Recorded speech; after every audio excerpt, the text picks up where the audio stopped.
Good day, everyone. This is IFRS 1, which is the first time adoption of International Financial Reporting Standards. So this is the complete title of IFRS 1.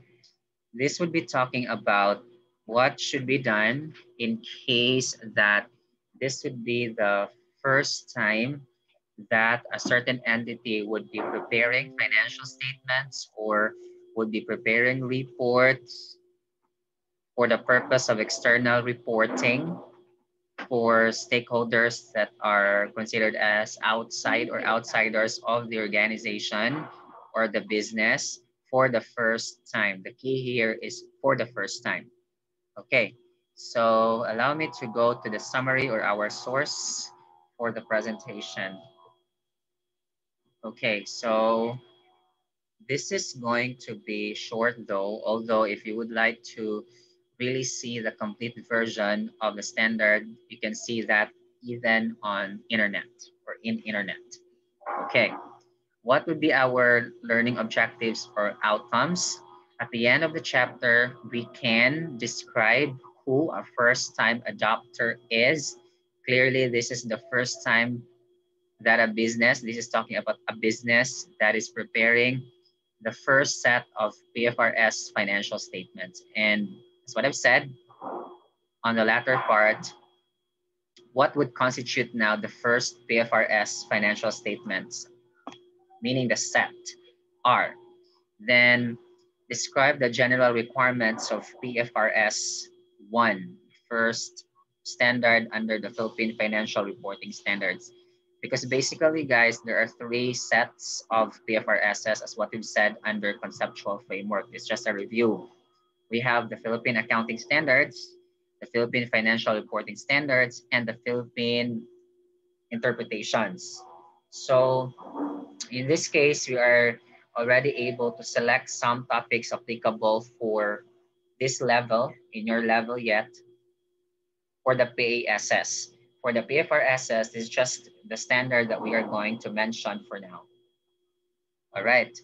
Then after that, what would constitute the first PFRS financial statements? Remember the complete set of financial statements. We have the statement of financial position, statement of comprehensive income, which includes two sections or two statements, statements of profit or loss, or the income statement, and the statement of other comprehensive income. That's the second. So those are the two components. To get the total comprehensive income, that's second. Third would be statement of changes in equity. So the equity would be depending upon the form of business organization. But normally, if we're talking about PFRSs, we will be talking about full PFRSs applicable to corporations. So shareholders' equity, we can say that. Statement of changes in shareholders' equity. Fourth would be statement of cash flows. Fifth would be the notes to financial statements. And sixth would be statement of financial position at the earliest comparative period whenever there is a change in accounting policy. For example, either a retrospective application or retrospective restatement. Okay, so the first PFRS financial statements going back would be the first annual financial statements in which an entity adopts PFRSs by an explicit and unreserved statement of compliance with PFRSs. So those annual financial statements that I've mentioned a while ago, the six of them, although again, the sixth one could be applicable only when there's a change in accounting policy under IAS 8. This is the first time that we prepare first annual financial statements using the full applicable PFRSs. We cannot say that we will be using all because that would depend upon the nature of the business also. By an explicit, meaning it's clear that the company is preparing financial statements in accordance to Philippine Financial Reporting Standards and unreserved statement of compliance with PFRSs. So no reservations, no inhibitions, no what ifs, etc., no buts. Okay, so when can we say that the entity would be preparing the first set of PFRS financial statements? These are the situations. Although this may not be the complete set, but this would really capture like most of those situations. A, we're prepared in accordance with other reporting standards not consistent with the PFRSS. So it's possible that a certain entity is using other standards. Example, in the Philippines, actually, we have the so-called size test by Securities and Exchange Commission. I will be showing to you the general guidelines to financial statements preparation that is found on the rulings under SEC, Securities and Exchange Commission. Actually, this is an applicable ruling on the sense that if ever we would be saying, for example, full PFRSS, if we are going to compare the size of the corporations in the Philippines versus those with the other countries, especially with UK, then majority of our corporations even here will be considered like not large entities. So that's why the SEC made some rulings to be able to classify businesses based on sizes unique in the Philippines. So this is going to show to you the three major classifications. So we have, to this point, we have large entities or corporations, and these entities would be the so-called publicly accountable entities. Another one would be the SMEs, small and medium-sized entities. And another one would be micro entities.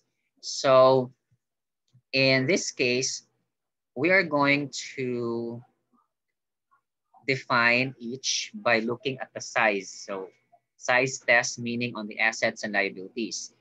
For large and or publicly accountable entities, if the assets are more than 350 million pesos or total liabilities of more than 250 million pesos, take note guys, it is an or, it's not an and.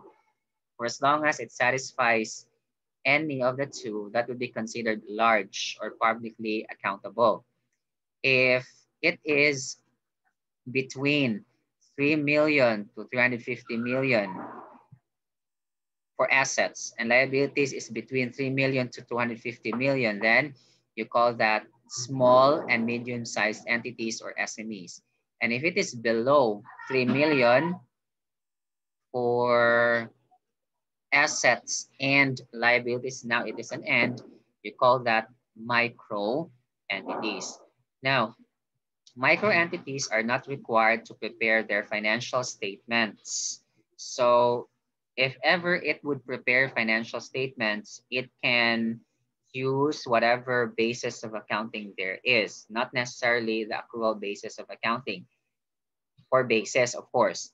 For standards, it may use PFRS for SMEs, which is really a set of PFRSs which are somewhat similar to full PFRSs. By the way, the standards that we have mentioned are for full PFRSs so far in the previous topics from IS1 and so on up to 34, although those are just picked accounting standards.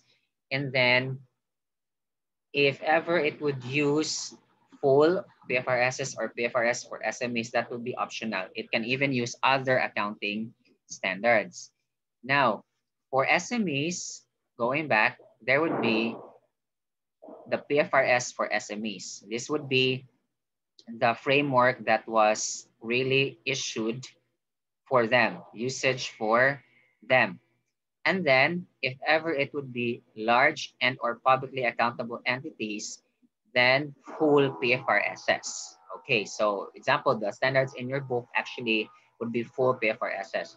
The SMEs version would be just the shortened version of such and would be like a much better version on the sense that it would not involve more costs on the part of SMEs. So thinking about comparing an SME, the more with micro versus with the large entities, which the latter would be enormous, big entities can really pay and can really spend.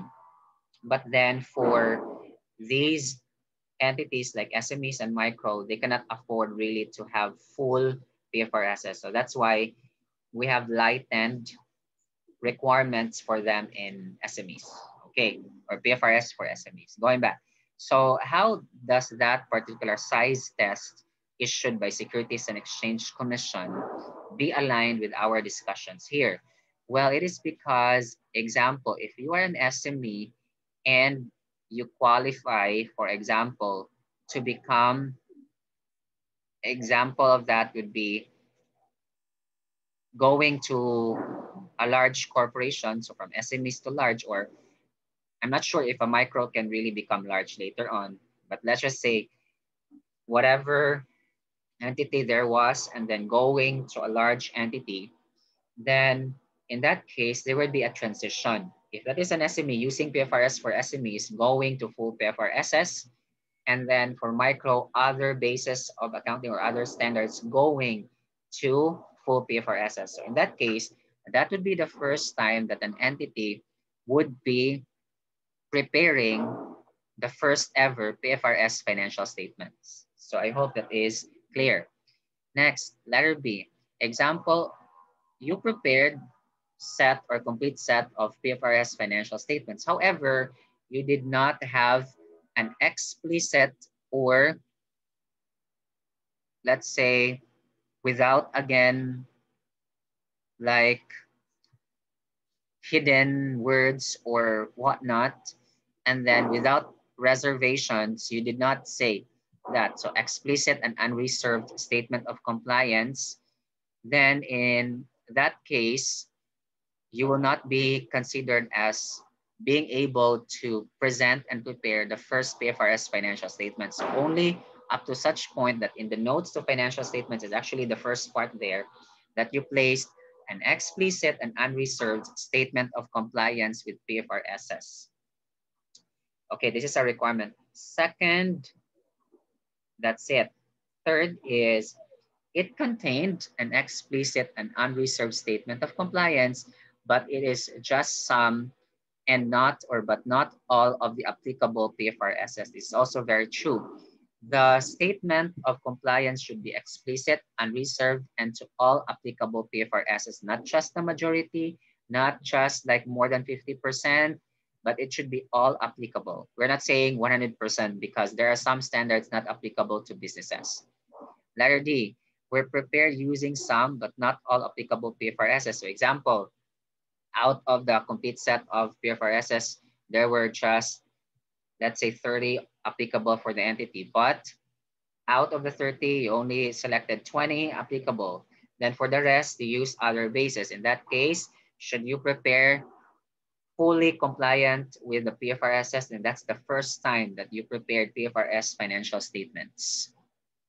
Letter E, prepared in accordance with PFRSs, but were used for internal reporting purposes only. Okay, remember, if we prepare PFRS financial statements, the purpose is for external financial reporting.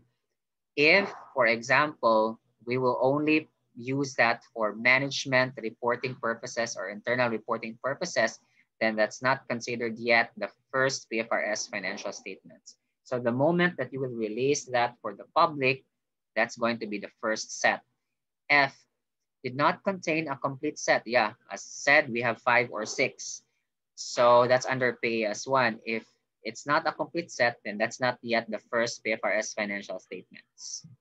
Letter G, did not present complete set of financial statements under PFRS in previous periods. Yeah, example, you are a large entity. Really, you are required to prepare supposedly full PFRSs, but you did not present. This is the first time. So this would be considered the first PFRS financial statements. Okay, so these are the situations or some situations by which we can consider an entity is preparing the first ever PFRS financial statements. Now, because of that, the first ever, that's why PFRS 1 is applied only once.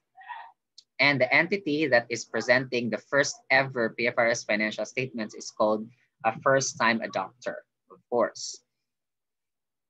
For recognition and measurement, it is a requirement that an entity is to prepare and present an opening PFRS statement of financial position at the date of transition to PFRSs.